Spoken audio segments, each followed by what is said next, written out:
Here we go. We start off the second round of today's fourth edition of Techie Summit, the Investor Connect Day. Um, this session will be conducted and taken forward by Mr. Gaurav Kapoor, who is the Chief Innovation Officer of IIM Calcutta Innovation Park and also an esteemed mentor and member of our Tech Incubation Center that we run in Kolkata, which is Webel BCCI Tech Incubation Center, and Mr. Kapoor is also part of our IT Entrepreneurs and Tech Startup National Committee. And he will be supported and ably assisted by Mr. Kalyan Kaur. Mr. Kalyan Kaur is the Managing Director of Resolve AI India. He is also part of our IT committee, Bengal Chambers Managing Committee, and he's also part of our esteemed mentors board. So don't worry, you are in great hands, for the evening. Before I call them up, I would like to announce the investors that we have amongst us. And I would request a round of applause once the names are announced. And the investors also, once again, for the ease of acquaintance, if you could kindly raise your hands once I announce your name. So we have in the investors pool today, we have with us Mr. Deepak Daftari, who is Director and CEO of DD Web Vision Private Limited, and the Chairperson of our Tech Entrepreneurs and Tech Startups National Committee, which is actually running this show. Then we have Mr. Anil Joshi, Managing Partner of Unicorn India Ventures. Mr. Manoj Kumar Agarwal, Co-Founder and Managing Partner, C Fund. Mr. Suryangshu Pratap Singh, Ivy Cap Ventures. Mr. Singh? All right. Mr. Anirudh Damani, Managing Partner, Artha Venture Fund. Mr. Manu Iyer, Co-Founder and General Partner, Blue Hill VC. Mr. Augusta Kumar, Investment Manager, We Founder Circle. Youngest, perhaps, amongst the pool. Yes, sir. In the reverse order. Yeah. Mr. Hari Bala Subramaniam, Mentor and Angel Investor. Mr. Subramaniam, if you could kindly raise your hand. Yeah, thank you. Mr. Kunal Wadhwa, Managing Partner and Co-Founder, Venture Soul Partners. Mr. Shantanu Som, Founder and CEO of Somnetics. We have Mr. Vinod Homagai with us, Co-Founder and CEO of Wow Momo Private Limited. Wow Momo is also a Soonicorn, by the way. So a round of applause for Vinod. And Mr. Anand Kumar, Lawyer, Founder and Managing Partner of Peer Council. Yes. So that concludes the investor panel. We also have amongst us some of the esteemed guests who have traveled all the way from Calcutta. We are honored to have with us Mr. Ravindra Chamaria, who is the Managing Director of Infinity Infotech Sparks Private Limited, and who is also the very, supportive title partner for this initiative from its onset, from the first edition. So we thank you so much, for this belief and support with this initiative of us. We also have, I can see a few of the other committee members amongst us. I have Mr. K.R. Sriram. Mr. K.R. Sriram is the co-chairperson of the IT Entrepreneurs and Tech Startup National Committee. I have Miss Meenal Bhagat. She is also a member of IT Entrepreneurs National Committee. I have Mr. Bodhisattva. Mr. Bodhisattva is also a member of our IT Entrepreneurs National Committee. We have Mr. Shomo Basu Malik. Shomo Basu Malik is part of British Telecom. Mr. Basu Malik, if you could kindly raise your hands once. Whom am I missing? I could see Mr. Shankar Ghosh. Yeah, Mr. Shankar Ghosh. Yes, Mr. Shankar Ghosh is also with us. He's leading Accenture. And we also have our President Designate, Mr. Obhijit Banerjee, who is managing Linde East and Southeast Asia. So without further ado, I would pass it on to Mr. Gaurav Kapoor and Mr. Kalyan Kaur to take the proceedings forward. Welcome to the fourth edition of the Techie Summit. The stars have descended on the Bangalore skies, and I think it's definitely a sheer pleasure for me and an honor and a privilege to be here and addressing all of you. With all the stars sitting here, I think it's a great moment. Thank you everyone for making it all the way from different parts of the country. And we hope to have an amazing 2 days here with all of you. Thank you so much. I would also like to welcome Mr. Abhijit Banerjee, President Designate, the Bengal Chamber of Commerce and Industries, and Head of On-Site ASEAN and South Asia, Linde India Limited. Please give him a big hand. Okay, without much ado, let's get on with the pitching.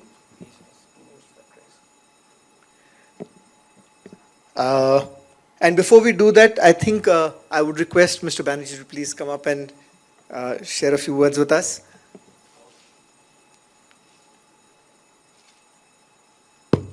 I thought I'd come here just as a spectator because I've heard so much about this. This is my first visit to the Techie Summit and heard a lot about it. So I guess I'll not test your patience nor mine. I'm really looking forward to this. Thank you. Okay. So the first startup to present is Intuitive Robotics Private Limited, and I'll request Dr. Saptak Bhattacharya to come up and share his pitch. Yep. Thank you, sir. And very good evening, everyone. I am Saptak Bhattacharya, the founder and CEO of Intuitive Robotics. So every industry nowadays is losing huge amount of money in the places they cannot see. We have built a product which can find it, track it, and shows it before the loss actually happens. So as we find, 60 to 80% of the machines in the industry are brownfield machines. They may be OEM locked, or they may be legacy machines and provides very minimal or zero visibility what is going on in the terms of production and machine health insights.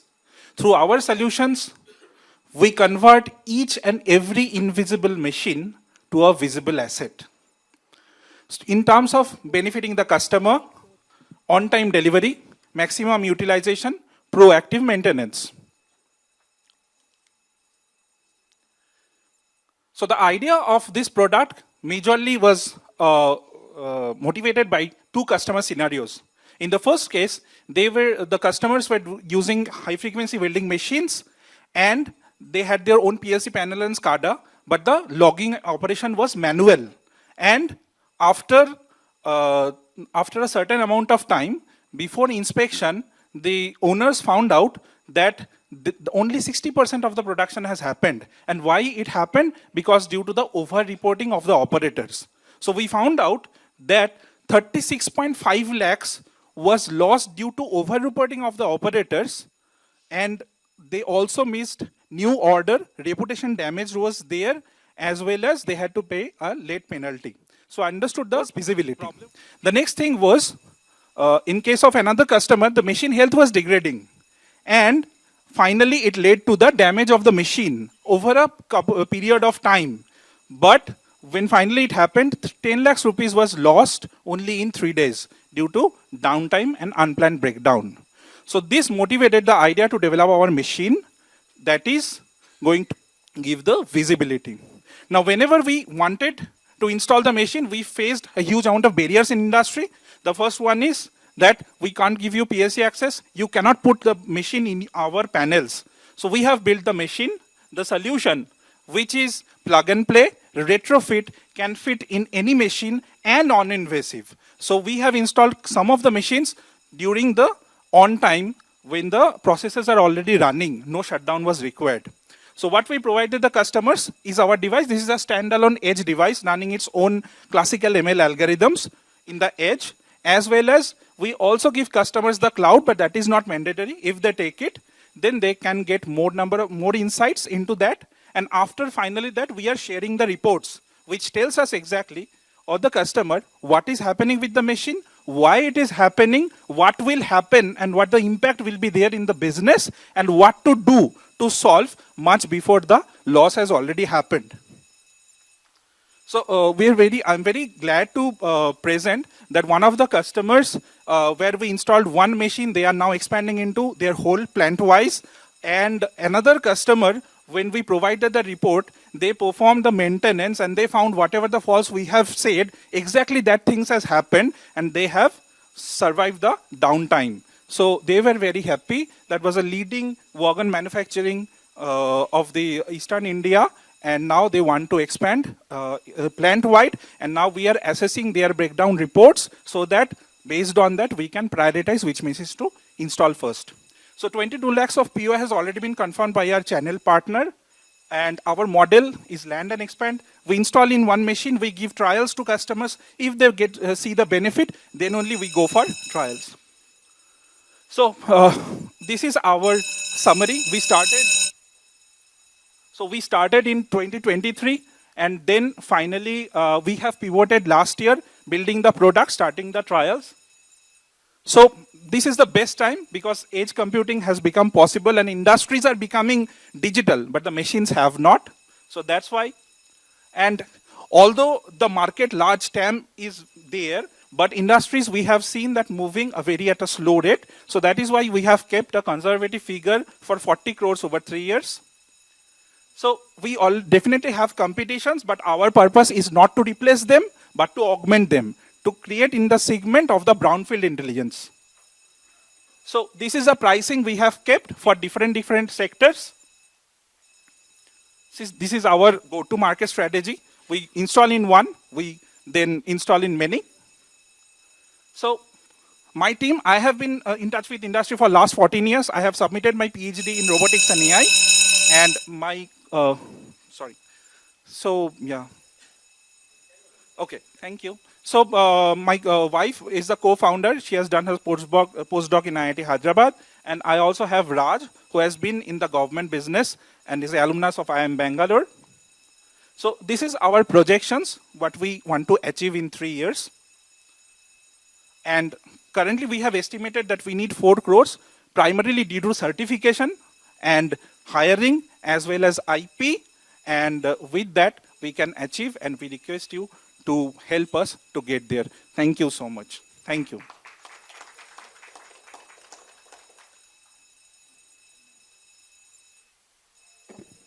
So now we are open for questions. So we've got 5 minutes. Investors?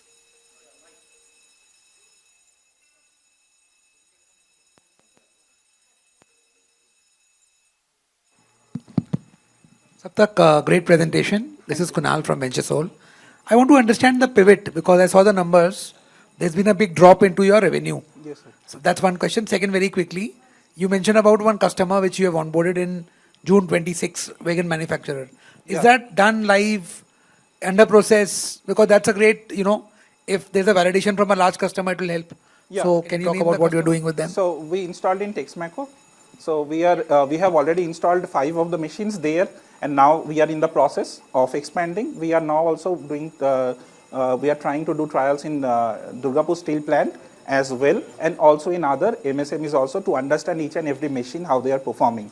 And also our last customer, the video testimonial is also available with us. So we can share.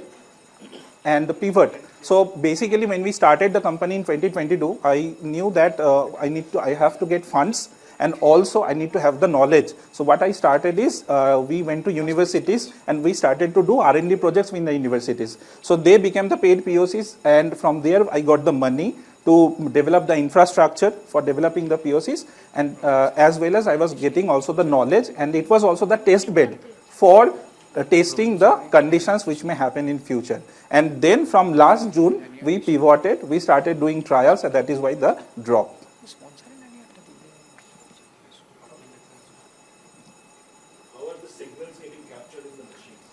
So basically we are taking electrical parameters, voltage, current. We are also taking the vibration, we are also taking the temperature. Then in the edge level, we are actually performing the contextual intelligence. Power, yeah. Voltage, current, and then vibration. Vibration, yeah. But that is not good enough, right? That's only for mechanical. So can you please take the mic? Mechanical side. Yes.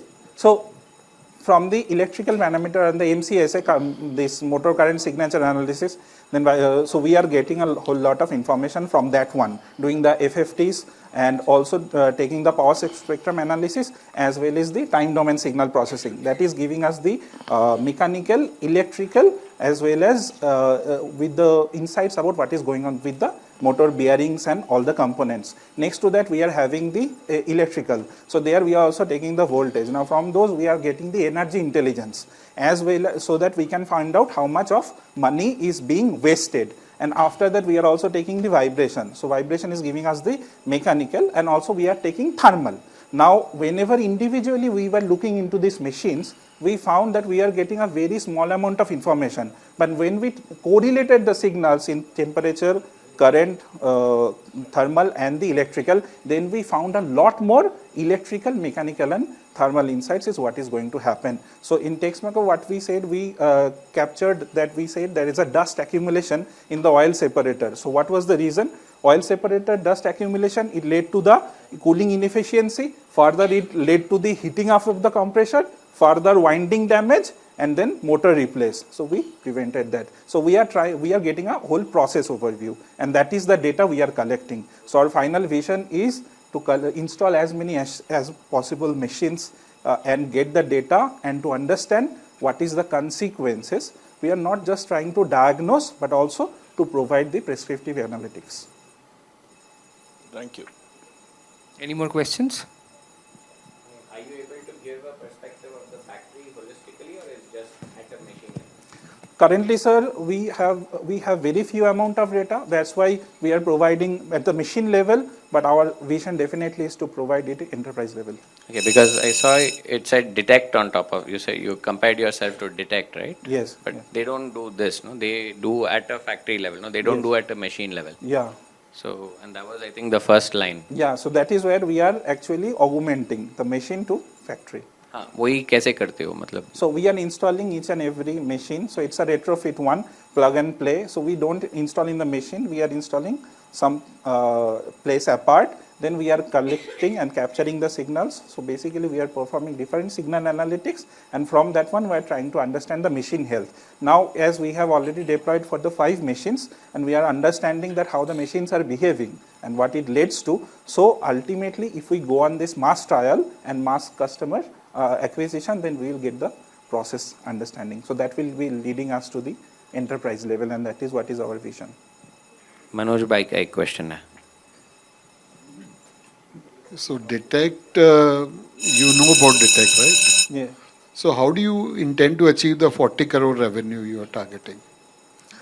So basically, sir, now one company, when we installed one machine, so that was costing gave a revenue of only around 1 lakhs. But this a small MSME, they wanted to implement in 8 machines. So 8 machines, 8 lakhs from one small, and we are targeting the enterprise level. So enterprise, medium, micro, and each and every of the asset, as I have seen, 60 to 80%. That is from my experience. I have seen that there are hundreds of machines. So one industry can give us around 15 to 20 lakhs.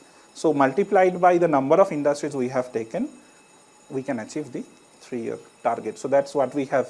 Keep a little conservative one, because initially when we went to the industry, we understood that there are a lot of problems we have before installing the machines. That's why we built the retrofit one. Inka portfolio detect. So basically, sir, we are still learning and we are trying to implement. I think the way to do it is probably to look abroad. I think India is, those prices are not very attractive. Yeah. It's very low. Yes, sir. The entry Yes, sir. point is very low. You should try to see the Yeah. different markets which can pay you in dollar. I think that. Definitely, sir. So there actually I need the hand holding and learning so that we can expand globally. Thank you. Thank you so much. Thank you so much. Good to see potential investors having a lot of questions for you. That's a positive sign in my opinion. Thank you so much. Okay, so next we have Deep Mishra from Lance IQ. Deep, you need to rush. We have to save the time. And 5 minutes for the presentation and leave 5 minutes for the interaction. Did you know over 1.5 lakh Indian companies got a government strike-off notice last year? Not for fraud, but for paperwork. One missed MCA filing compounds to over 36,000 a year and is completely uncapped. Over 41,000 crores in fake GST was flagged in the same 12 months. So how do you know you're not next? You track every invoice perfectly, but how do you know your vendor filed GST last month or not? Or in 9 days you have a missing KYC. Or are you following a labor compliance or not? The gap between my books are clean and my company is compliant is exactly where penalties live. So sorry. So we have built a layer that tracks that gap. Before you deal with anyone, just paste the GSTIN or CIN number and get a complete health report from the GST health to the financial health, who the directors are and their legal records. And after the deal, we make sure you're fully compliant so that you can focus on your company's growth and we handle the compliance for you. India's compliance market is over $28 billion as of today and is expected to reach $65 billion by 2034. Every one of those 22 lakhs MCA registered companies owes MCA, GST and labor laws. No exceptions, no opt-outs. Our current targets are the growth stage companies, the ones that are juggling vendors and about to sit for due diligence. So why now? The new GST portal has recently launched zero mismatch policy. So if your vendor hasn't filed the GST return, you won't get the ITC. One more thing.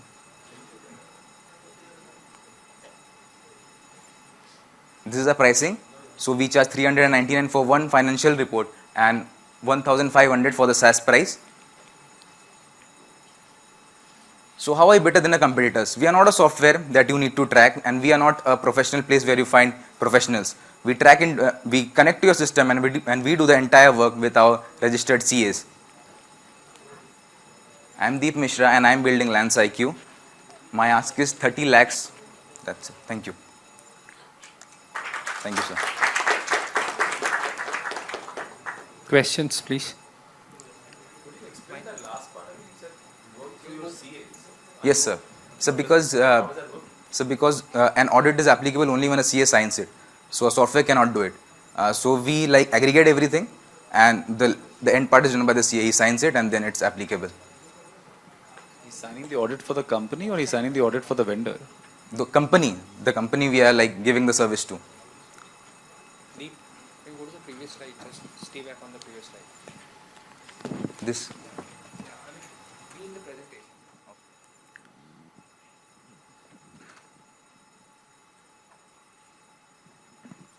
Can you just spend like 1 minute, take your time, Yes, sir. explain what you are trying to do what is your target segment, what are you trying to solve? I understand the problem statement that you have made. Okay, sir. What will we do on the ground? How many customers are you targeting? What's your business model? So currently we are doing in GST the ITC mismatch and MCA. Currently what we are doing, and my target is to reach like with the advent of AI, several compliance changes are happening, and EU has recently like they keep amending the AI Act and the GDPR Act. So we are basically targeting that, but directly I'm not reaching them. I'm starting from the ITC mismatch and the MCA part. Then slowly I want to match them. Okay. So this is Anil. So you're actually, solving a great pain point for everyone. Just want to understand your revenue model. Is it a retainership or is it a license? How So it will work? retainer, like basically what a CA does. So, but so if it is a services retainership, why you want to raise money? so first of all, for the API costs, team building, like API the main thing. That's more a working capital. Yeah. This is more about, building business, product, platform. So like I'm just, as you understand, like you can't use long term for short term for long term. Every color of money has a, specific use case. Your requirement is, more about working capital requirement, not anything to do with capex. So just trying to understand why you want to raise money from any investor where it can be met by, different form of funding available. So my main target was a CA, if I could get CA as an investor, because that would help me a lot. Okay. Yes, a CA. You have, chartered this is Sriram, you have CA, Yes, sir, yes, I'm sir. a CA. Yes, sir. I'm not able to understand the last bit because you explained to somebody that you will do the back end and CA will sign. It doesn't work that way. It does not work that way. Okay. Because a chartered accountant cannot sign just anything, or everything which is generated by a thing.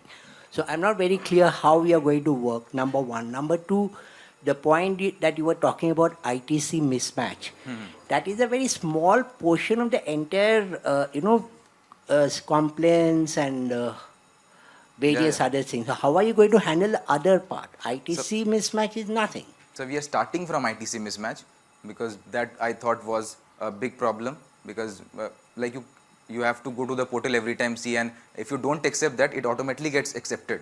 So within a time frame, you have to accept whether and the 2B or the 3B actually matches or not. There are penalties for that. And how we are doing, like basically what happens, like in my previous venture, what we are doing, so in Kolkata actually it was very like difficult to find CAs, like good CAs. Most of them knows filing and all, but every time I have to call them and I have to say, sir, I have this problem, what will I do? So like they'll say, okay, I will answer you in a few minutes. They never called back, and most of them didn't answer properly also. So we have to do all the research and all, and basically knowing, okay, this is my sector. Every sector has a particular compliance. So knowing this is my sector, and the CAs are mainly general basis. So that was one of the biggest problems that I faced. Okay, here I am giving you an offer. If you want any help, you can come to me. You can take my number. I am ready to help you and take this thing forward at any time. Okay, sir. So one more thing I was asking. Thank you, sir. So basically, for when due diligence is done, like for a CA, like basically it's aggregated everywhere. No, so what we do, like it's in the Gmail, the ERPs, the SRMs. So we are aggregating everything, and then for the due diligence we pass on to that. Like we do the complete due diligence. The CA sees what we are doing. Like basically, no one will at the beginning. No one will trust us. You need to show them. So what we are doing currently. The entire model is not LLM based because LLMs are probabilistics.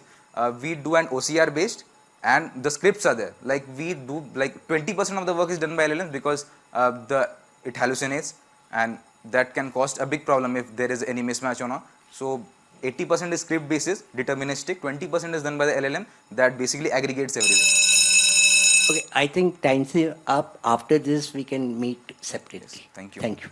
Thank you. Thank you, everyone. Thank you, Deep. Thanks, Sriram. I think it was a live testimony as to how real-time events, advantages take place when people attend such events. So thank you so much, sir. Please.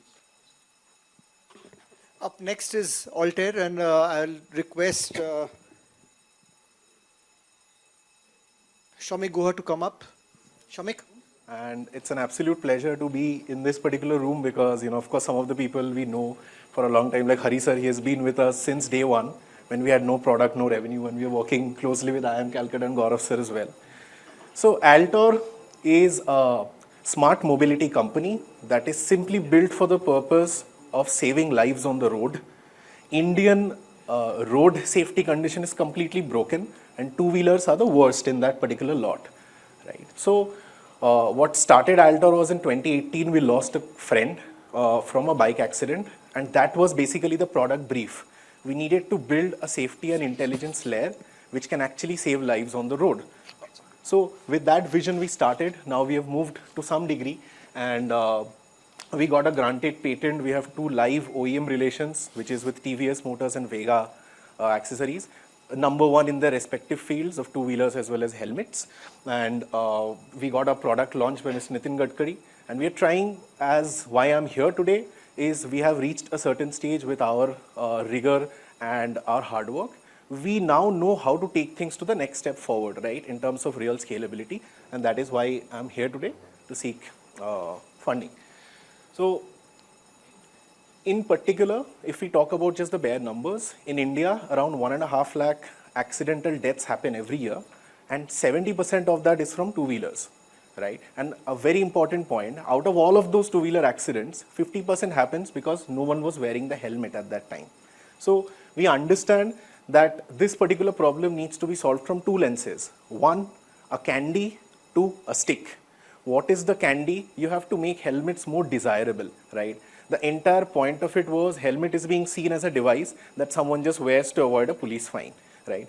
We, with our technology and with our entire ride category, we are making sure that today if a biker is on the road, none of his requirements are left unfulfilled, right? We have products across all the categories for groups, intercom, individual riders and everything. Second is the stick. That's the enforcement layer where we have our granted patent. So we are working with TVS Motors very closely on that one. Unless someone wears the helmet and locks the strap, the vehicle doesn't start. And we feel that's the pinnacle of two-wheeler safety enforcement that can be put out. And the largest OEM in India is our direct validation because they are working for the last 3 years at an R&D level with Altor to make it happen. Of course, the Altor app is something I'll talk about more.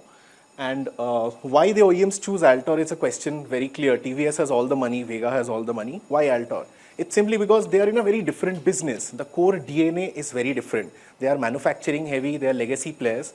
What we are building is a pure consumer electronics and application play, right? Their core strength doesn't lie in that, and it's much better for them to partner up with a company like Altor in order to bring these solutions out. Yeah, our journey has been one where 4 college kids started from absolute zero in every sense. We had no business experience, no startup building experience, nothing. We are here today with live products. We closed last year around roughly 4 crores in revenue. This year we'll be doing 8 to 10 crores. And we are very confident of taking this to the next stage, which is based on our core capabilities. As you can see, none of the competitors actually have the level of OEM integration that Altor has achieved today, and they are not trying to play on anything that's purely patented and unique to them. These are all consumer facing companies giving audio to the riders who are in need. We, Altor, are the only company who is not only just serving the audio needs, but working at an OEM level to ensure that tech is implemented. Plus, we are working very closely with the government, right? So Mr. Nitin Gadkari launched one of our products, and we work closely with Mr. Abhijit Sinha, the Ease of Doing Business department. And the primary reason why I'm here today, as I said, we know how to take this company to the next stage. Like this year, we are targeting 10. Next year, we have a plan of 30 crores, 100 after that. Hardware scaling is something that we are already doing. We really want to focus on now introducing software because we have users, lakhs of them. We have shipped more than 1 lakh units already. So we have users who are using Altor hardware. We now want to pair it up with software application based on the needs that we understood from them. And there we see real scalability at a platform level. This is the team. I'm happy to deep dive on any of that in questions. So yeah, this is our roadmap where we clearly have a timeline and product portfolio ready to serve the needs of the customers. And yeah, so I think I'll close it up at that. Our ask is of 10 crores. And yeah, happy to take in any questions.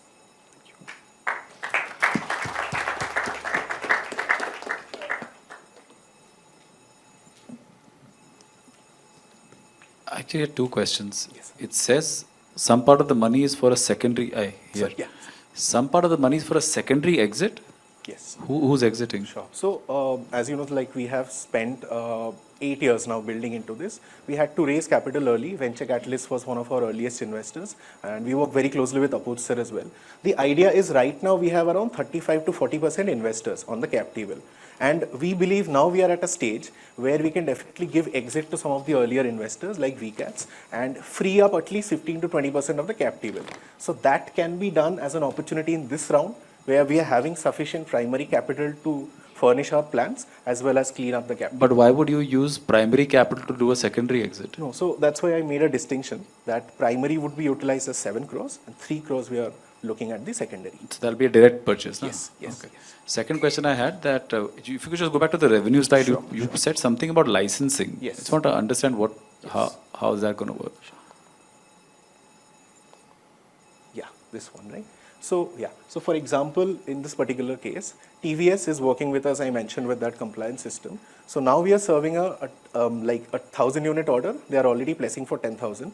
The moment it goes to 50,000, which is the next plan, 1 lakh and so on, we believe that it's a great opportunity, and we're already discussing with them that we license the tech out to them because we are the IP holders of this particular solution, and they have a great sort of understanding and expertise in cost reduction, making sure the entire tech can be affordable. That's one of their main keys. So we are very happy to. So TVS would manufacture the helmets and then you would give the technology. Is that what you're saying? No, so TVS already does the helmets. They would do the technology manufacture as well, giving the license fee to us because we hold the IP for it. And Altor only comes at an integration layer in this model. And sorry, I'll just take this one last question. Altor, does it also make helmets or it does not make It helmets? doesn't make helmets. Doesn't make We are a pure tech player in this. So Shamik, again, very good presentation. Who are your debtors? Who are you selling to? So currently we are purely B2B. We sell to the OEMs directly. So Vega is one of our customers and they're also a strategic investor.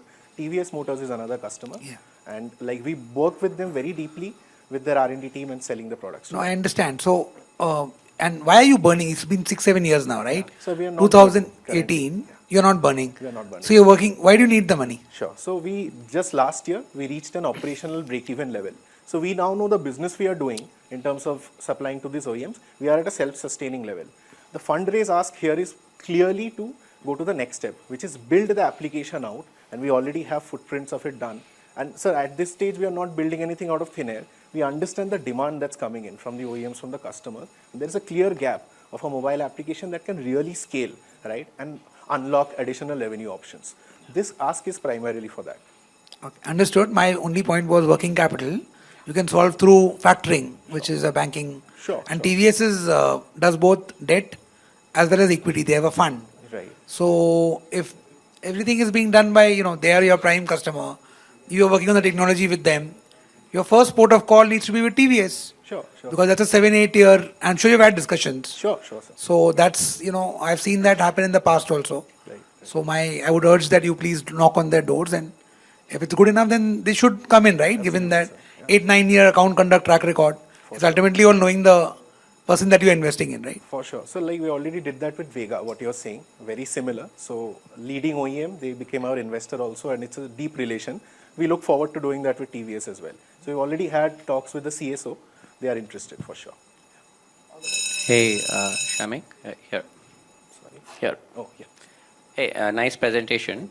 So I have a Senna helmet, for Right, example, right. And I mean, I didn't understand how. I mean, other than the compliance piece, what else is different versus that? Because there's a very large riding community, and this would make sense. Senna is the largest in the world. Correct. You already know. Primary area of differentiation is the distribution. So they are a pure D2C focused brand. Our approach is entirely OEM partnership. So we can leverage the distribution that's built by a TVS, a Vega, and reach their customers much faster and directly, which we are already doing, sir. Just for reference, this year EU will be one of our big focus, because Senna and Cardo, you would also know, a competition, they are very big in Europe, right? And Vega, along with us, we are together chalking out a plan to directly attack their customer base and take market share away. I don't like the compliance thing, man. I mean, that would actually make me not. I mean, I would not buy the bike if somebody came and told me, if you have to wear that only. Right? It's a very right point. That's not a B2C product also. Yeah. That's a B2B product.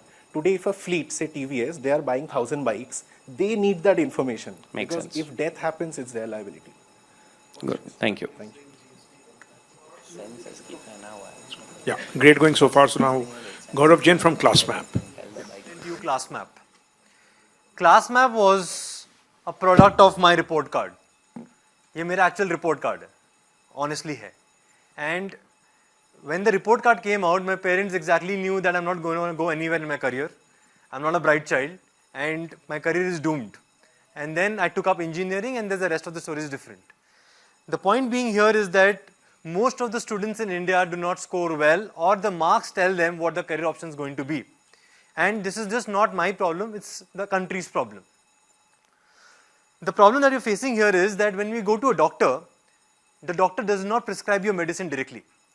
Malaria ka medicine he does not give you directly, right? He asks you what are the conditions that's happening to you, what are the reasons, when did this happen, what is the story behind it, and then based on diagnosis, they prescribe you a medicine. This part is missing in education. The child is not being understood where the problem is. Instead, a generalized solution is being given to them, and that's where the child is not able to cope up with the real life scenarios. We are trying to come up and fill up this gap using our product ClassMap. The product initially starting off with evaluations, assessments, using MCQs, subjective analysis, oral assessments, teacher reports, and every other aspect that it can be covered upon on its child. Why now? I don't want to speak about AI right now, because we all know this is the right time to get into the product, because AI is smart enough to understand and decode, and it's getting smarter here. We are building an intelligence layer, just not an assessment company. Our work is to understand the child from academics perspective, and also from this aspect that we can help him out on competency based, gap analysis, career options, tutoring level, and also what he will be able to do it in near future. The market cap is huge. We are not focusing only on K-12, we are focusing on colleges, we are focusing on coaching center markets, CAs and UPSCs as well. As an educationist, I have been into the industry for last 11 years. We've been building in India for last 11 years with the schools across. We work in 22 states with 4,000 schools. We've been building robotics labs, STEM labs, so we understood the pain point of the teachers, principals, students across country. And based on that, the class map was built. But our moat lies in not just understanding the students. It lies in understanding the subjective evaluations. It lied in because we started working in regional languages. We're just not working in English, we're working on Hindi, Marathi, Gujarati, Bengali. There are competitors who are coming in right now in the similar field of aspect, and they're already who are pre-existing. But we are taking a leap ahead right now because we are focusing currently on oral assessments, subjective assessments where accuracy is much higher. Our go-to market is simple. Since we've been in the market for the last 11 years, we have a direct connect with a large number of pool of schools and colleges. We have a direct access to there. And then we have a partner network in 22 states. And then also we are taking up government projects. We're recently covering Delhi government projects right now for the evaluation of the students. Soon we are trying to get into UP government as well. Currently we have 8 pilot projects and 35 in pipeline. And we have clocked a revenue of 20 lakh. The product just launched in the month of March this year, probably in the first week of April. And this is what the metric shows. Times of India recently covered us in Calcutta's newspaper and the schools commenting about our products. These are our team right now. I'm Gaurav Jain. I am alumni. My CTO, he's an IT alumni. He's an MTech from there. And Akash Sethia, he's the CEO of the company. He's an MBA. We all have spent 35 years cumulatively just in education itself primarily. Play the video, please. This is a testimonial from a principal of a school. Hello. I think class map is a wonderful concept because it's just not about AI-driven correction. I think it's way beyond because assessments are just not about marks, grades, performances, ranks, or percentages. It's about what went good, what could have gone better, and how to improve upon oneself. So when you see the comprehensive report sheet that comes out of correction of an answer script through ClassMap, what strikes most is how they analyze the child's performance and how each and every child, once he goes through that analysis, would be able to improve upon himself, identify his strengths, and also work upon the limitations. So our current ask is 2 crores, which we'll be spending mostly on the research right now. As I mentioned, that we're working on regional languages. Apart from that, we're building our engineering team, and 20% goes into market expansion and 10% goes into operations. This is a clear line what we're trying to achieve here. The report tells you what happened, ClassMap tells you why. Open for questions.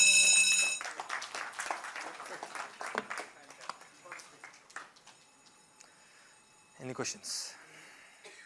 How do you assess that? Like different teachers will be assessing a kid differently, right? It's not.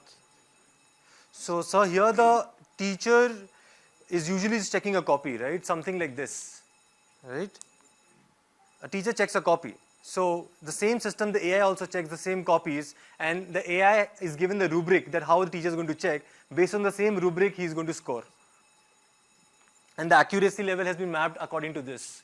So when we check the copies, the average change the teacher did was 0.4 or 0.5 marks after we checked our copies. So we were pretty close on that.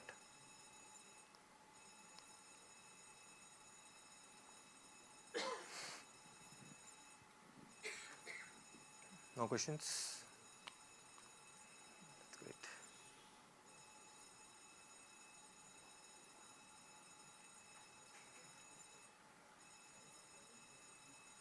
How do you charge?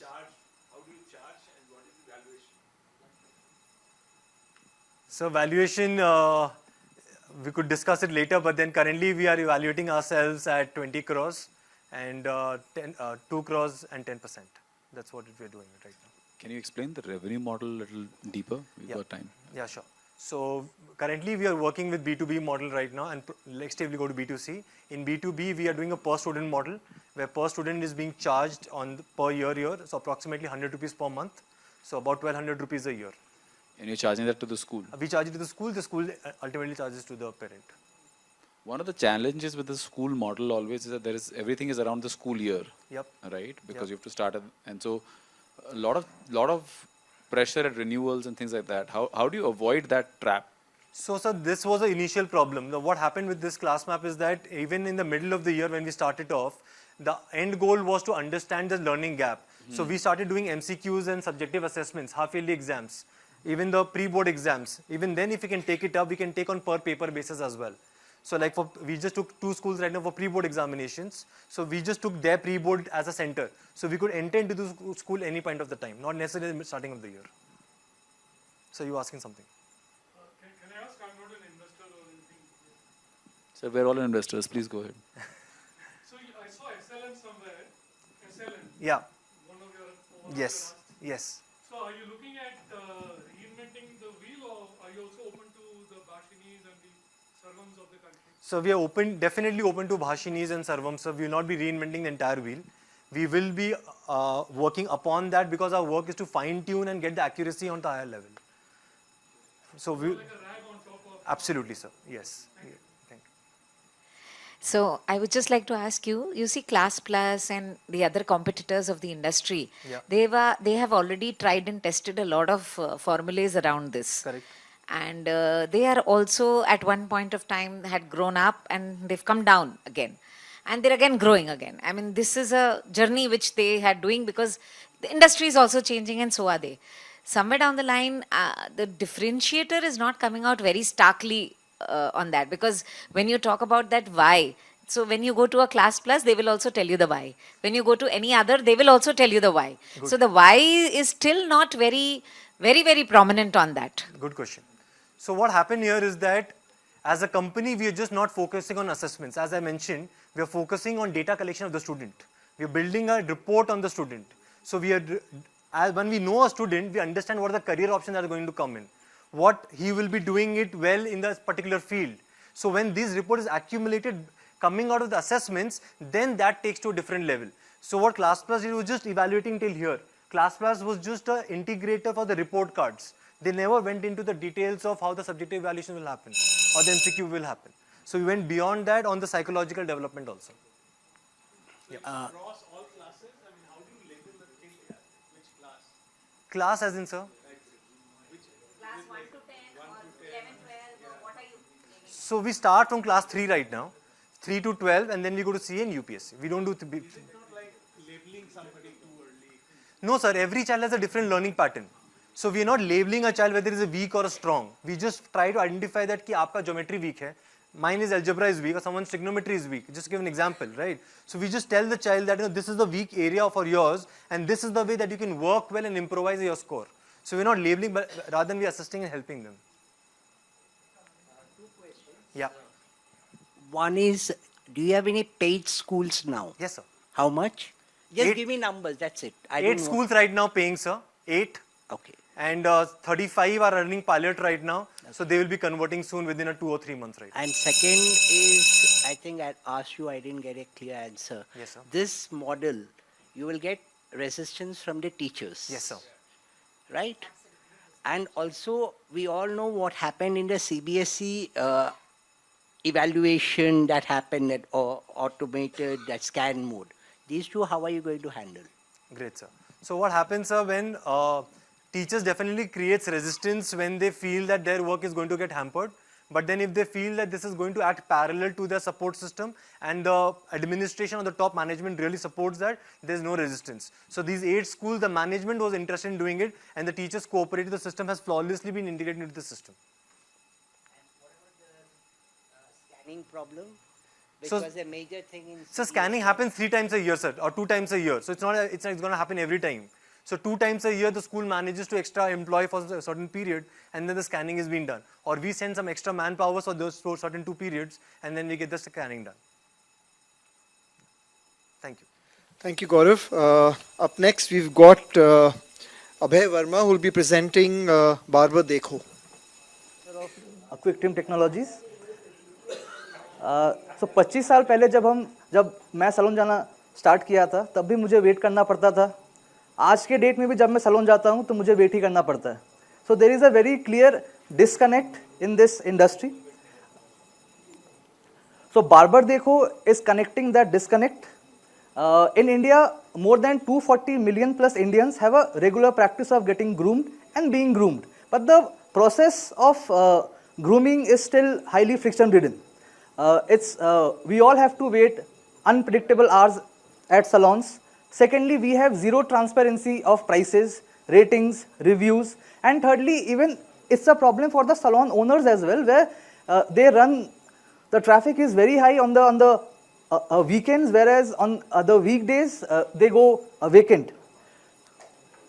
So Barber Dekho solves that problem. Barber Dekho is basically a salon aggregator platform which connects all the salons with the salon goers through one application. A user can see the nearest salons in the application. They can check the ratings, reviews, how much far is it from that location. They can see the menu. They can book the services they want to avail, and they can directly book an appointment by specifying a date and time in the application.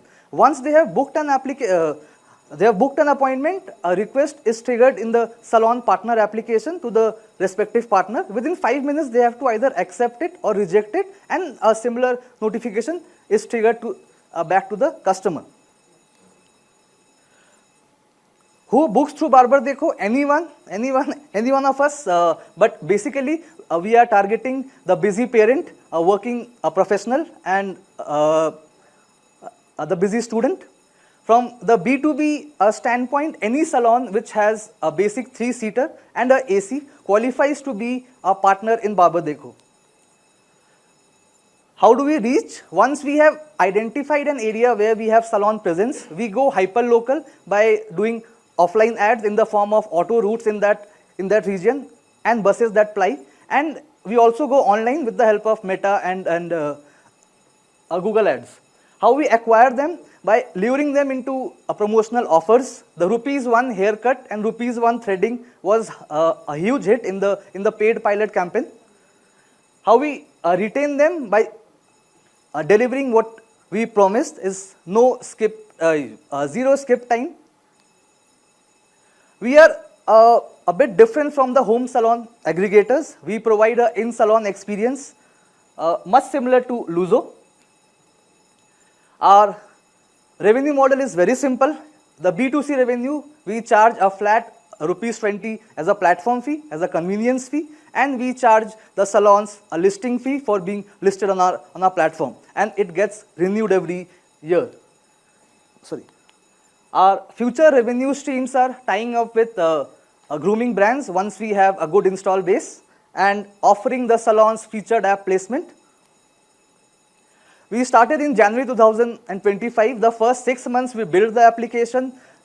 It went live in the month of August. From August, we did the 6 months of paid pilot. The 6 months of paid pilot gave us 10,000 downloads, 1,108 customers serviced, 480 repeat bookings, and B2C revenue was 20,022, and B2B revenue we collected was around 72,000. We identified some errors in some learnings from the paid pilot. We introduced in phase 2, we introduced pay via Barber Dekho option to get offers much similar to Dine Out. In year 1, we project a revenue of 88 lakhs against a gross cash burn of 272 lakhs. In year 2, the revenue grows 3.3x to 288 lakhs against a gross cash burn of 472 lakhs. Our year 3 revenue is more compelling, where we turn EBITDA positive with a margin of 49%, which grows till 66% till year 5. So the team behind this is me, myself, Abhay Verma. I have a decade of experience in managing sales operations, strategy, working with CEOs, ably supported by my friend Shubham Mitra, who is a veteran in managing customer success teams for big MNCs. And on-ground operations are being handled by Ananya Datta and Shubhra Mondul. Our ask is 2.5 CR, out of which 40% would be allocated for app downloads, app installs, 25% to build an in-house tech team and manage it, and 35% would be to onboard the salon partners. With this, I end. I'm open to any kind of questions if you have.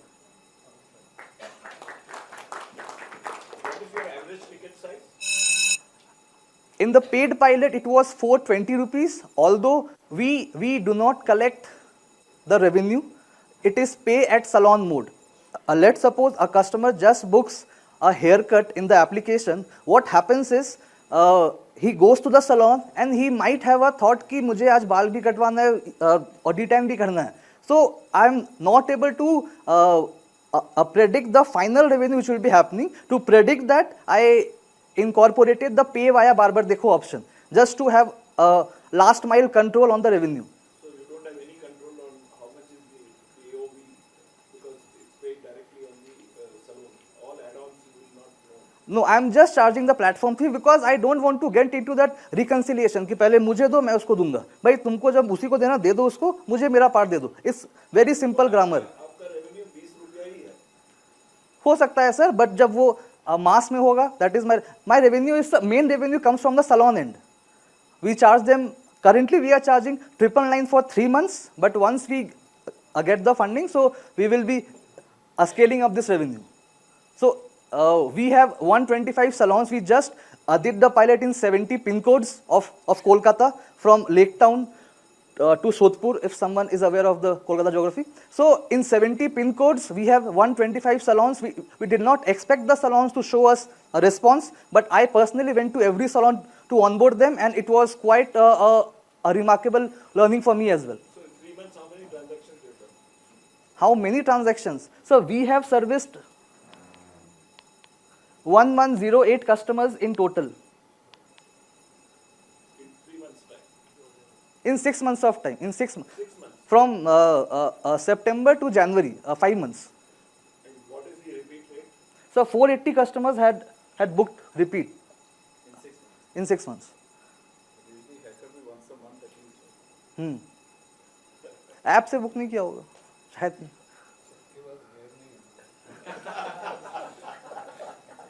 I was expecting this question. Here is in fact.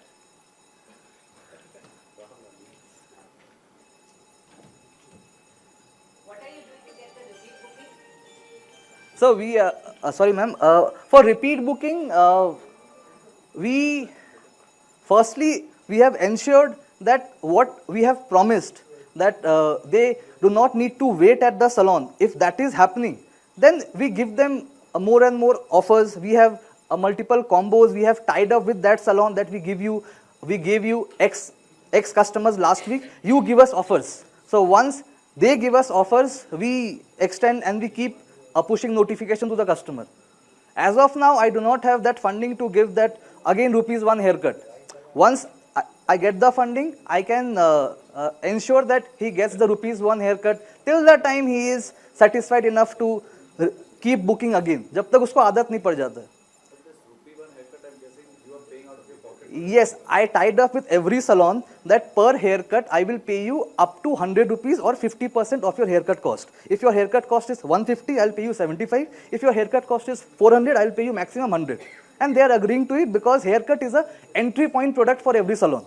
They do not need to invest any product on it. So they are attracting customers through haircut and then they upsell them.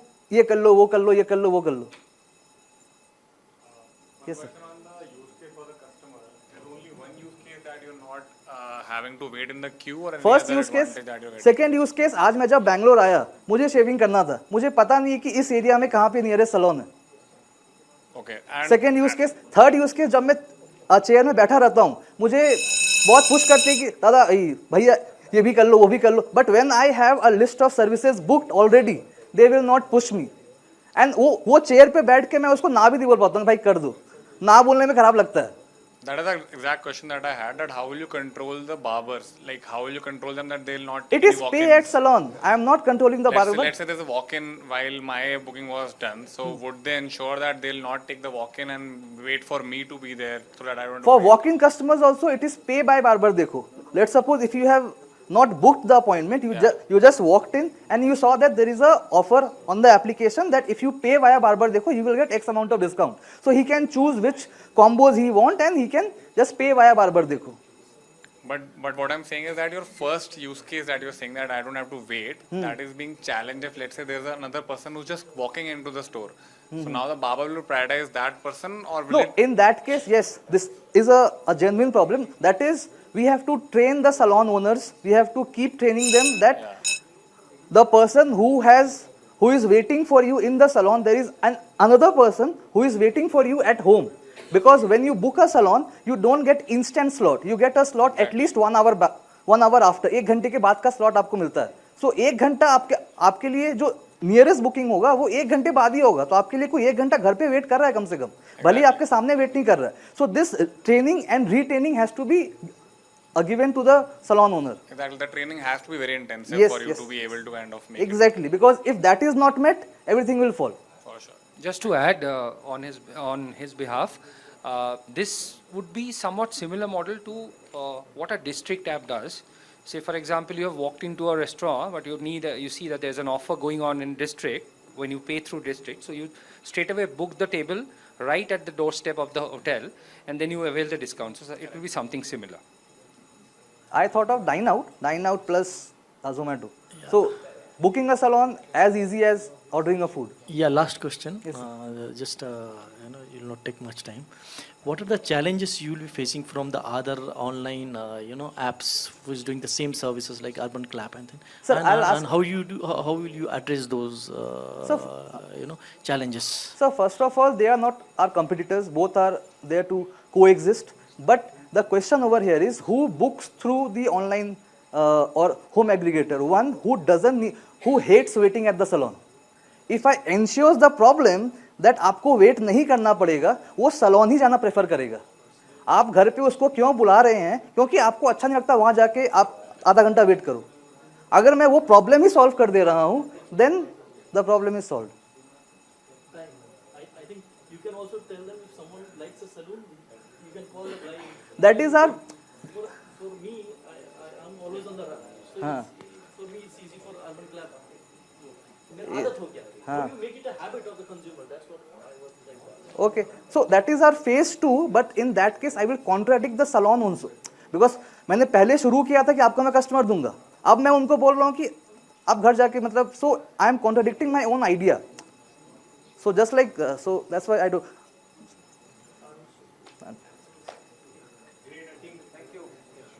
Thank you, sir. Wonderful. Bar questions for Bar Dekho was good. So thank you. We have the 6th presentation of the evening. Priyam Bhandari from Pretly. And I'm building Petly. Well, couple of years back, a furry kid walked into my life, and it was an absolute mess. As an urban pet parent, as a working pet parent, it was very difficult for me to manage a pet. And one day, I looked into the mirror and I asked myself, why am I waiting for someone to build the platform I need when I can build it myself? Being a lawyer and being someone who knows how to build things, this is where I started. Petly is a pet's digital ecosystem, and not just for your pet, for clinics, for hospitals, and for retail stores. Moving on with the first, which is the product marketplace, we have products, grooming, pharma, and much more. On the services side of things, quick commerce before that, urgency is always there in the pet care industry, and this is where the quick commerce comes into the picture. On the services side of things, we have vet consultations, grooming services, doorstep vaccinations, and at the same time, insurance facilitation. One stop for all the services that your pet needs, all applied from one application. With time, high margins will have a certain level of private labeling which is going to happen in terms of different categories like treats, grooming, toys, walking essentials, accessories, and supplements. Foundation bit is the CSR wing wherein I would like to give back to the society, to the streeties, and I do wish to build pet crematoriums in different parts of India to give the streeties a respectable goodbye. Petly is an integrated system which connects your marketplace, your services, your quick commerce, basic essentials, and at the same time, the foundation. On the veterinary side of things, this is where the SaaS kicks in. You have one platform where the clinics can use for accessing all the healthcare data of each and every pet, They can use it for taking appointments, patient records, inventory, billing, daily operations. And at the same time, the vet will have an AI integrated dashboard, which we are doing in collaboration with a South Korean company, wherein the diagnostics becomes much easier. And especially when it comes to online consultations, the diagnosis becomes much more simplified and easy at the same time.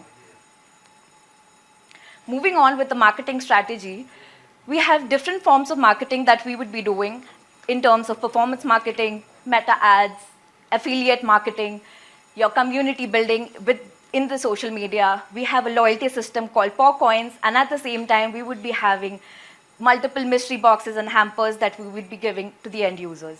My intention is to take content, drive a culture, build a community, and at the same time, build a commerce out of it. Till date, we have achieved 70,000 downloads, onboarded 150 brands, have 3,200 products. We have 45 ecosystem partners in 12 different cities. Skimming through the competition of Supertails, how their valuations, their revenue reports, and how Petly stands apart in terms of bringing in a fully-fied ecosystem covering all bases.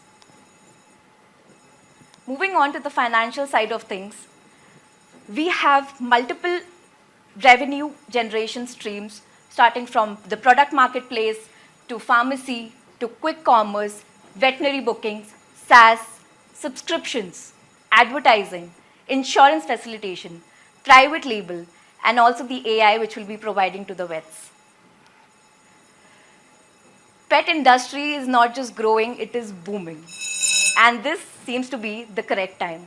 My ask is 2 CR for product development, for onboarding more veterans, and scaling it across India.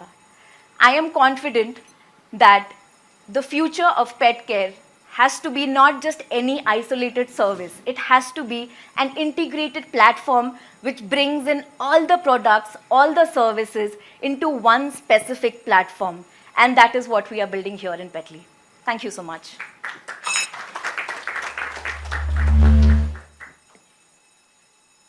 Open to questions. Supertails, no? What is the comparison? Could you show that?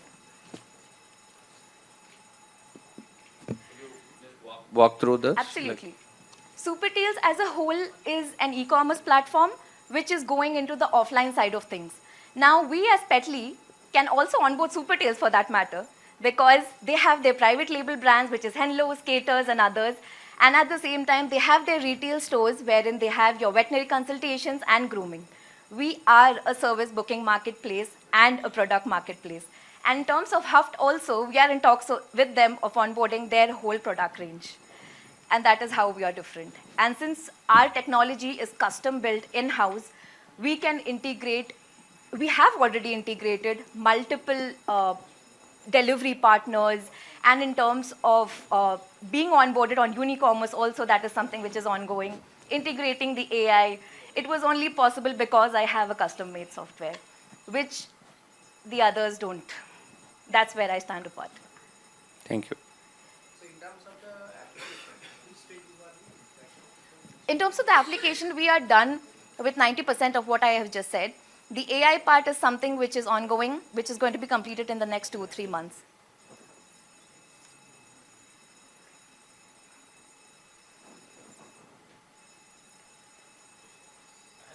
Yes.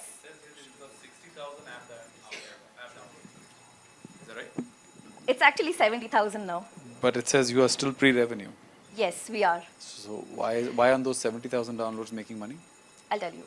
So we did a very small pilot round, and specifically in 2 cities only, Mumbai and Calcutta, mostly Mumbai, 80% of it. The downloads all came in from there. And there were certain revenues which were coming up, but we personally did not have automated payment settlements, because of which we had to halt the marketing for a while.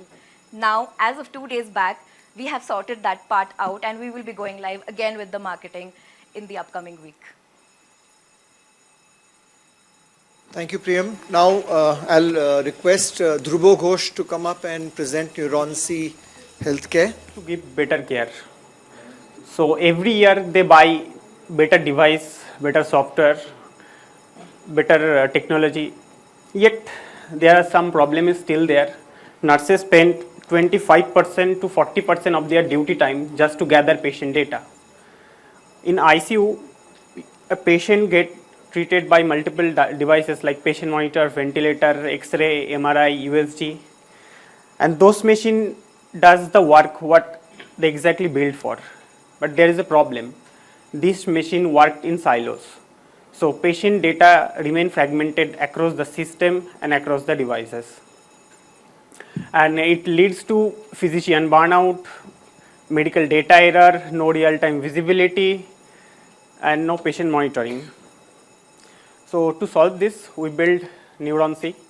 Neuroncy is a vendor-agnostic operating system that connects existing medical devices, medical data, and workflow in a unified platform. So why Neuroncy? We have one life, one health. So this is the one platform for one patient in a unified view.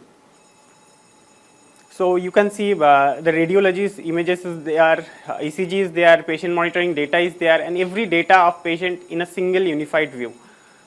And what is the benefit for Neuroncy? Zero rip and replacement, vendor agnostic, real-time patient monitoring, future AI-ready infrastructure. And majorly we support various devices from Nipro, GE, Fresenius, and Mindray, Philips. And we follow global protocol like HL7, FHIR, DICOM.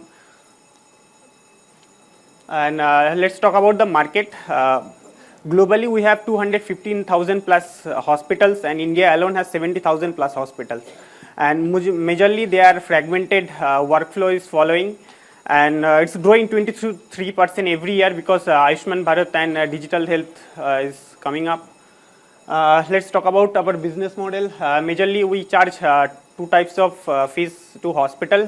One time is integration and implementation, and second is monthly SaaS. And we are also exploring AMC and CMC also. Let's talk about traction. We are at TRL 5 stage. We are IIM Calcutta accelerated, co-developing AI-powered radiology with CSIR, and recently we have completed lab to market with IIT Delhi. Let's talk about the development roadmap. We are having conversation with multiple hospitals in Kolkata for pilot, and we are also exploring pilot with AIMS Delhi. Currently, we start trial with in small scale in Kolkata in a hospital in Salt Lake. Let's talk about the competitor. Machine manufacturer like GE and Siemens, they make good machines. But you cannot integrate other machine into their system. You cannot integrate a Philips machine into GE and vice versa. And other competitors like Medtel and Cloud Physician, they are majorly focused in ICU, and it's not a complete hospital operating system. And we are vendor agnostic, so you can integrate any machine from any brand into our system. So we are raising $120,000 or 1.15 CR to complete our goals like go to market and pilot. The team is very important. I'm Dhruvo Ghosh, founder and CEO of Neuroncy Healthcare. My other two friends, Shodian and Shubham, is there. So our vision is simple. Tech can't care, but human can. Our job is to give them more time to do it. Let's make every hospital intelligent. Thank you.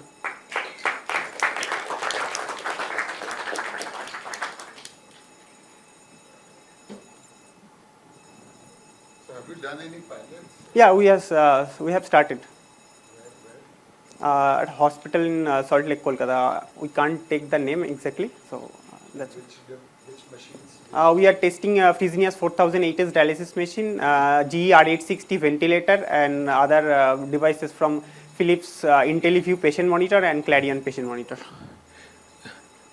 See, have you heard about a company called Nokark? Nokark.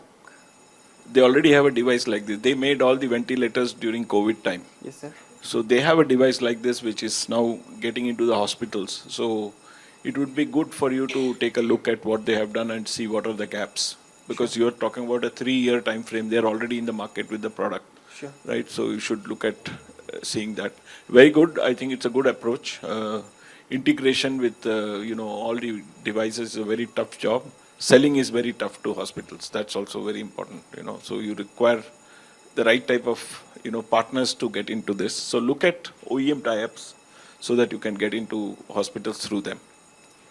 Yes, sir. We already started having conversation with GE and Baxter regarding OEM. Yes, sir. Okay. Thank you. You mentioned radiology. Yes, sir. Examples you gave were not radiology.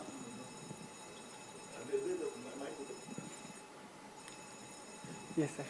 So. No, I mean, you started talking about radiology use case, right? Yes. You're not in hardware, right? You are we are not into hardware, but so yes, your question, sir. So your use case is across all use case, all tests and diagnostic, or you're focused more on radiology? We are a hospital operating system. We connect various departments like ICU, dialysis, ward, and radiology. Radiology is one of the department hospital have. So what we do, we connect our device with any kind of MRI machine, CT scan, X-ray, USG.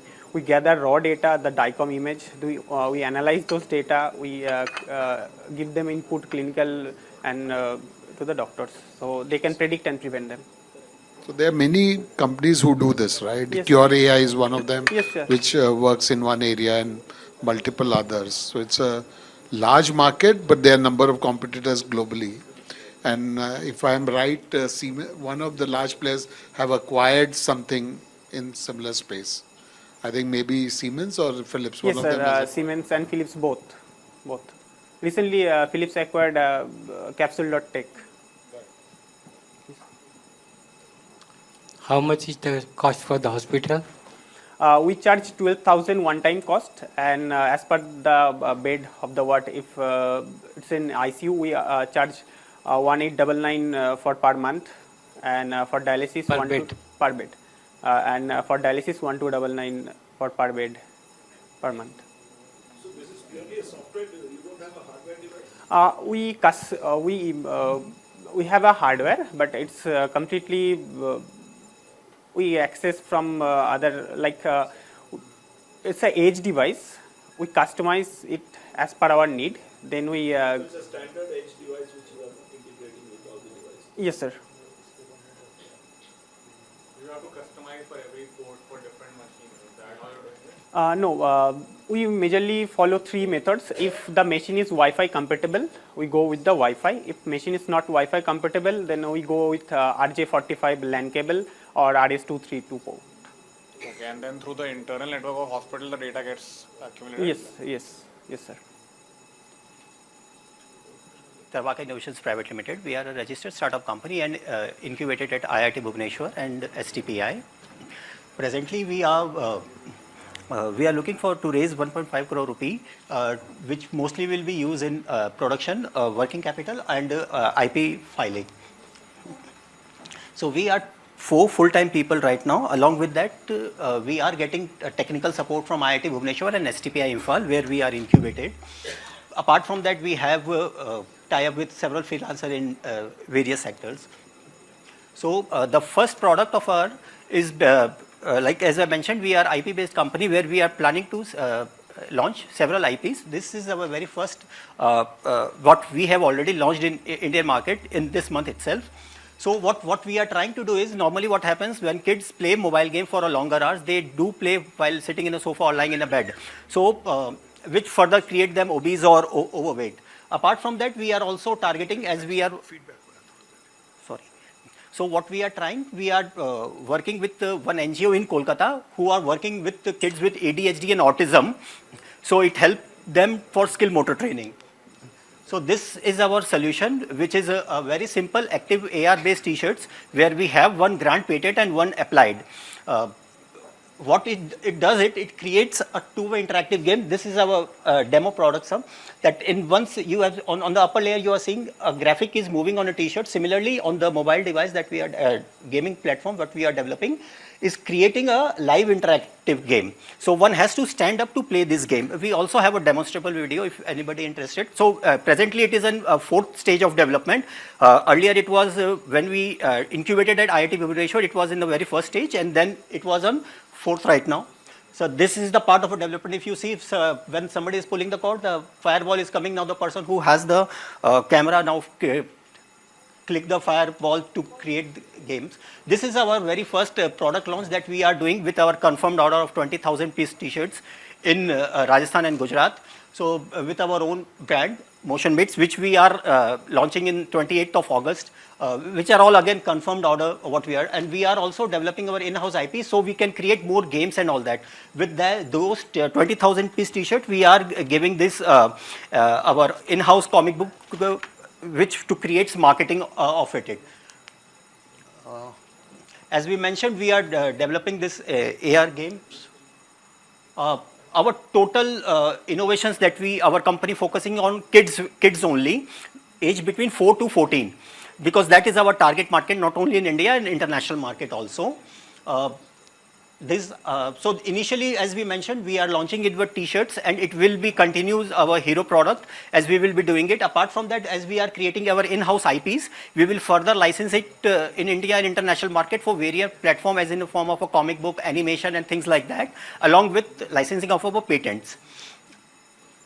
So this is the basic pure t-shirt sale in 3 years what we are projecting, if got fund support. Otherwise, we have our own self-funding of 20,000 t-shirts, but we are self-funding what we are doing right now. This is our unit economics or per unit cost, or what we have focused on right now. It will change a bit slight depending on the quantity and various stages.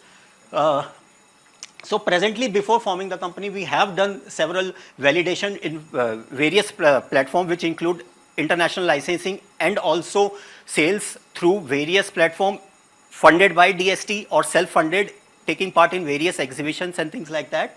As we mentioned, presently we are doing our first launch with confirmed order of 20,000 in Rajasthan and Gujarat, what we are planning to launch. We have our in-house setup in Kolkata and Bikaner in Rajasthan, which this is a Kolkata and this is one is Bikaner. Basically, it will be used as a warehouse for this particular order and for future one. So this is us, and thank you very much, sir. If any question, answer, we will do.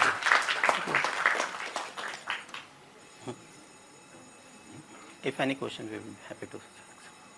Your requirement seems to be more of working capital, because all order-based financing. It is both, sir.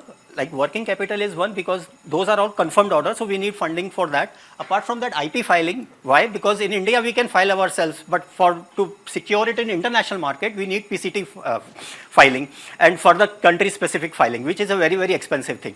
Like the earlier license, what we have done to the UK-based company, so they have funded us, like they have taken part of our royalty and then given us the balance money. So I have seen it is a very, very expensive thing. And international market, this company that I have licensed are very much interested in our product line once we take, because they are very big in Europe. They have character of more than 20-25 characters, kids t-shirt, Angry Birds, Star Wars, and many, many others. So they are very much interested for their part, but they need IP protection from our end before they can take it. So that is one part. Apart from that, working capital, as we mentioned, this 20,000 t-shirts we are self-funding, 30-35 lakhs we are funding ourselves. But for other, we have a very strong distribution channel, what we have done in several years. We have distribution channel of those people who are distributing green gold animation merchandise. So we have a very strong offline distribution channel, and those are all most of them confirmed orders, sir. So for that we need really working capital. So that's how it is, sir. Apart from that, team building and marketing, some acquisition costs are there, sir. So again, as we mentioned, if we need funding, we want you to first talk to our distributor. So only once you get an assurance, you fund us, sir. So this kind of a fund we are realizing we are giving you, sir. Thank you. So आपका team दिखाइए, team, what is your team now? So presently we are founder and co-founder. Apart from that, 2 people we have hired full-time, sir. Those are into one in Kolkata and one in Rajasthan. Apart from that, we are recently hiring one AR developer who will be sitting in our STPI Imphal co-working space, sir, where they will help us. Apart from that, freelancers are there who are helping us in a project base, sir, because taking them full-time in this particular stage, it will be difficult for us. So that's how it is, sir. Sports is one of the largest, yet one of the most underserved markets in India right now. Millions of athletes participate in thousands of tournaments every single year. But the tournaments that is being powered by tech they have barely improved. The main problem in this industry right now is that the tournaments that is being organized, the organizers are still using Excel, they're still using spreadsheets, forms, etc. in order to organize the tournament. Most of the work is being done manually. Players suffer because they are not able to discover the right tournaments. Today, if you want to join a particular tournament, let's say in your particular district, you won't be able to find authentic tournaments around you. This is a problem across sports. Except cricket, probably you won't be able to find other sports. What we want to do at Toonify is that we want to create a platform where organizers can list and run events from start to end. From scheduling to managing the event, for example, making fixtures, sending reminders, updates, etc. All can be done from the platform itself. And if an organizer has a lot of tournaments in a particular week, he can also offer payout automation where the winners will be getting paid directly through the platform itself.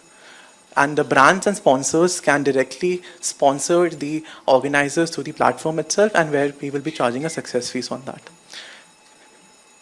The TAM of this is around $60 billion, and the SAM is around $10 billion, and the SOM is around $500 million. We have competitors, but most of the competitors are outside India, mostly based in Europe and America. Currently, in India, I would say we have competitors, but mostly are indirect. And we have a major competitor, that is Discord, which is primarily used for organizing tournaments in esports and sports. Our revenue model is we are going to charge platform fees. We're going to have a SaaS subscription for the organizers, and we're going to charge the success fees on the sponsorship that will be given to the organizers through us. We are currently on a stage where we are launching our beta. We have around 50,000 users in the pipeline. We have onboarded 40 organizers, and we have done a MOU with one brand already, which will be like sponsoring the events and also listing the gift cards on our platform, which the players can redeem further.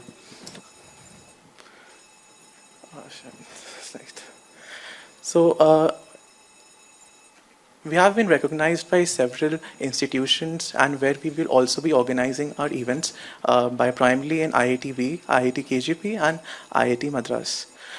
We are also glad to say that we're part of the Vadvani Foundation, which has mentored us and has given tremendous support in terms of legal help. So I come from the gaming background. I have been into this industry around for 6 years, and I have been an organizer myself, and I have organized 100+ events, and I have also been a gamer. I have also been into chess as well. So I understand the problem genuinely, because I have been doing all of that, and my team is also mostly my friends here. So I have Anand Singh, he's from BIT Mesra, and he's also like the CTO of the company. Nitish is the CPO, and Jignesh is helping us with partnerships. We have a few mentors on board. One is Ronak sir. He's currently managing Physics Wala School of Startups, and Lucien is actually from America, and he's helping us to get American VCs and also helping us to improve our UI. Open for questions.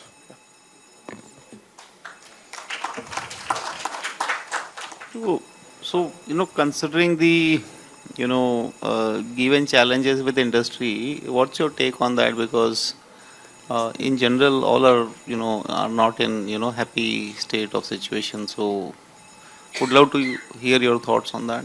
Absolutely. So actually, the Online Gaming Act, which was passed in September 2025, I think it was in favor of us rather than against us.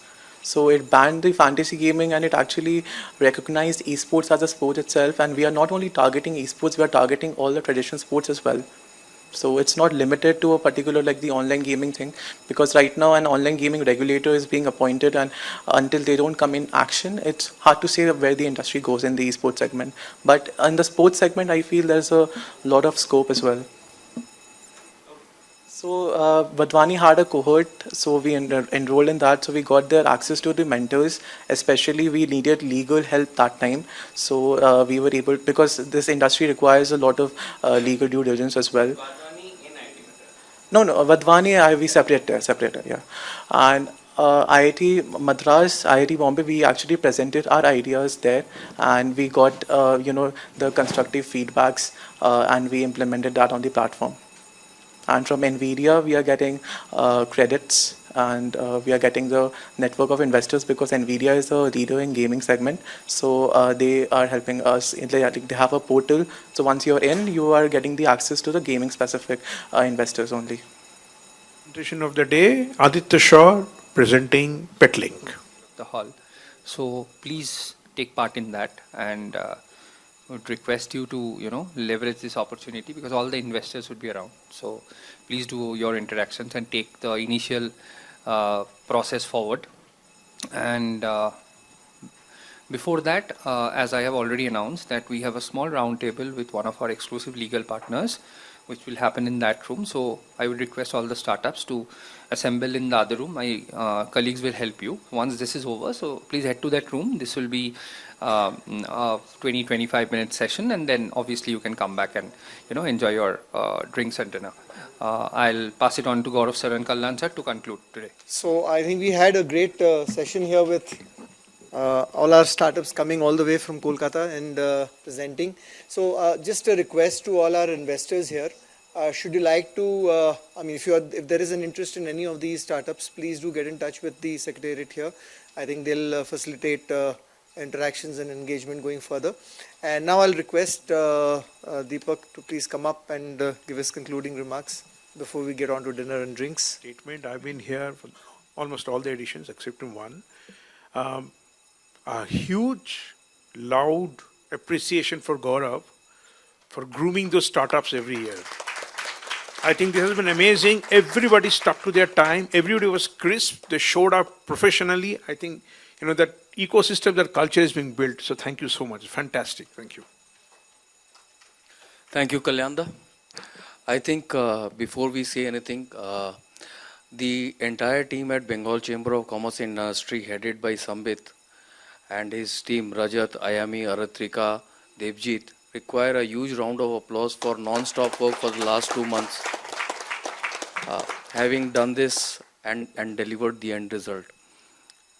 For all these startups, I'm sure this has been your first time in front of a room full of investors, in front of angels, VCs. Whatever the feedback, positive, negative, do network. And I'd like to give you 2 specific examples of companies who pitched in here, and Anirudh Bhai was part of discussion with both the companies at a later stage. They pitched here, they took the feedback, although they couldn't get a commitment here, but they went on with their conviction. They built the companies, and unfortunately both of them will be here in probably an hour or 2 hours. Both of them in the last 30 days have raised upwards of 1 million, 10 crore plus each at 100 crore valuation. And these are the same companies who were focused or who presented here in the first edition of this tech summit, e-summit. And they took the feedback, they built on their idea, and they grew their companies. And today, I don't want to take the thunder of the second company, but one of the largest business houses in the country wants to acquire one of these startups at a multi-100 crore valuation.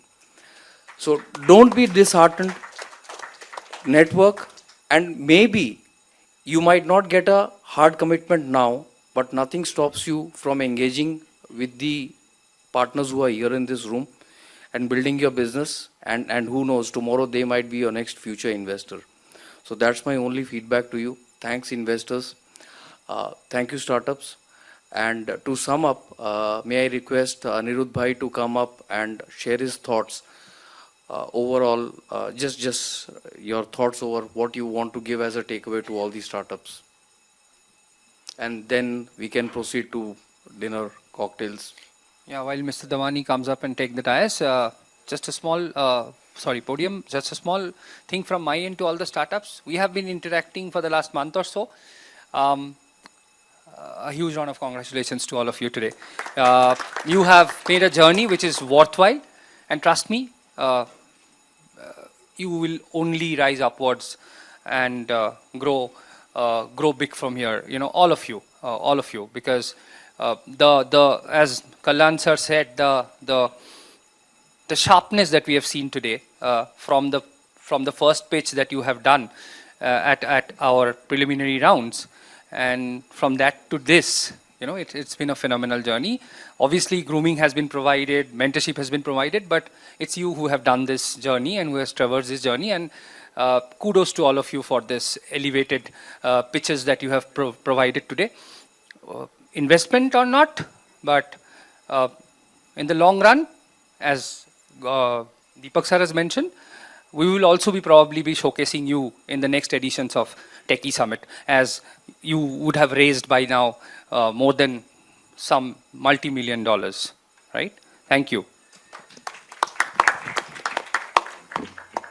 Thank you, Deepak Bhai, for putting me on the spot, as usual. But first of all, I would request everyone really resounding round of applause, because I think this team has put a fantastic job together. I have been coming here every year, and they've taken feedback, and I think this year it ran like clockwork. This is one of the best events I've probably seen in a while, so I really think the team deserves a round of applause. I also want to mention that, see, 5 minutes के pitch में कोई investment होना difficult है, right? This is a time just to make sure you make an impression, people remember your name. Even when you're having and taking feedback, you know, Hari sir is here, a lot of VCs are here, Manu's here, Anil Bhai is here, and so is Manoj. That remember that the choice here is to understand how can I do better, right? What can I do better? Because they have seen so many businesses combined in this group alone. There's probably about 300 odd funded startups, right? So just think about the wealth of knowledge you have here. What I really liked today was that people were really on point, right? That no one took longer than 5 minutes. I think many times the pitch itself was good enough that questions weren't required. Last time there was a lot more question answers that were there. So every year you're getting better. It's really encouraging though, sir, however, that you really, you know, it sometimes takes a few embers to light an entire forest. And over 4 years, I think you guys have finally done that. And I really can see, I think someone was saying it, you just look at the kind of deep tech stuff coming out of West Bengal. 4 years ago, who would have said that, right? Who would have said that? Absolutely. So, continue down the path. This funding, Elijah, let me just tell you one thing. Funding is not for everybody. And funding is not a validation, right? I know people get funded, you see their names in the newspaper, and it's always great, and they get lots of invites and stuff like that. But let me also tell you, 99% of companies out there do not get funded. It's all self-funded. Always invest in yourself. Make sure that the best funding you can get is the funding from a customer, right? I believe that is revenue financing, and revenue financing is a perennial source of financing, right? Remember, once we are in the business, we own part of your business, you lose a bit of independence. There are a lot more question answers that are going to come. Not every business is supposed to be venture fundable. But just because we did not fund it, remember, all of us are really good VCs here. We are and are supposed to be wrong 95% of the time. And yet we would be in the top VCs in the world. What does that tell you? What does that tell you? Right? So it just tells you that do not take it as validation, right? So be true to your customer. Make sure you give them value and obtain a price out of it. I think everybody here had a revenue model which was very interesting to see. And 2 companies that really, I think, stood out. I think Altor, truly amazing work. I think if your goal and ambition is to save so many lives, it definitely someone I would really want to talk to. And I think ClassMap as well was very, very interesting. So 2 companies I did want to point out that they had very interesting solutions. They were solving a real human problem, and truly big ambitions out there. I'm not going to take too much of time. It's always bad to be between you and drinks or you and food. So I leave you with that. Great job once again, and look forward to talking to all of you over networking. Thank you. Just a quick announcement. Mr. Shantanu Shom just informed us that he would like to incubate 2 of the companies in his personal capacity. Thank you, Mr. Shom. Yes. Nor I am a participant, but I am a regular visitor of this place. So I would just like to share that Bengal Chamber have been year on year establishing lot of, let's put the ecosystem for a lot of people to come forward from Bengal to the other parts of the countries. People, investors, they are also coming here and giving a lot of exposure to all of us in Bengal. So my only take over here is that Bengal Chamber has been doing a fantastic job. And I personally feel this is like a flagship program for all of us as a team. And every year when I come, somebody or the other tells me, I would like to be a part of this chamber. Can I become a part of this chamber in one way? So I request you to please always announce how people can associate with Bengal Chamber in a longer way. That is all I wanted to request, because I do get a lot of requisitions from the people who are joined here as spectators also. So my only ask over here is that this is a really fantastic platform. Everybody wants to join us. I request you to get that communicated to everyone. Thank you so much. Thank you, ma'am. I'll definitely convey your request to the president of the chamber, and I'm sure he would definitely look into it. Tomorrow we have a full day session, including Mr. Abhijit Banerjee, who's soon going to be the next president as soon as our AGM is over in September. So I'm sure he's going to carry forward the baton.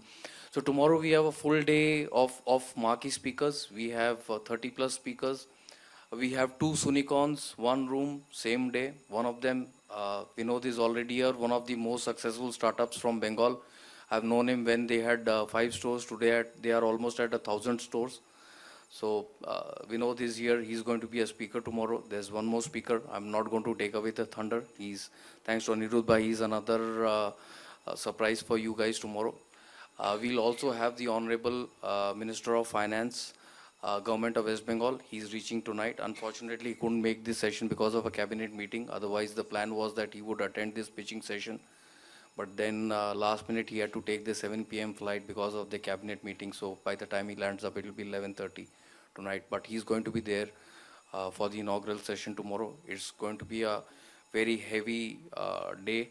And I'm sure it's going to be worth your time for all the takeaways during the jam-packed sessions tomorrow. So with that, thank you all once more for coming, for spending your valuable time with us, and over to drinks and dinner.